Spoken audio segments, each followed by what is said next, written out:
ఈరోజు మనం గర్వానికి గుణపాఠం అనే ఒక చిన్న కుండ రాగి బిందె కథ గురించి తెలుసుకుందాం. ఒక ఇంట్లో మట్టి కుండ మరియు మెరిసే రాగి బిందె ఉండేవి. రాగి బిందె రోజూ కుండం చూసి అనేది, నేను రాగితో తయారయ్యాను, అందుకే నాకు మెరుపు విలువ ఎక్కువ, నువ్వేమో మట్టితో చేసిన సాధారణ కుండ అని అంటుండేది.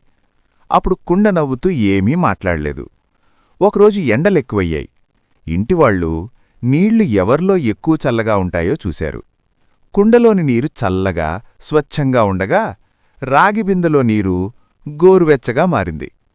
అప్పుడే రాగిబిందెకర్థమైంది, మెరుపే గొప్ప కాదు, ఉపయోగమే నిజమైన విలువ అని.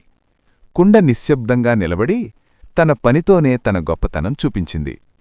నీతి: గర్వం మాటల్లో ఉండొచ్చు కాని విలువ పనిలో ఉంటుంది.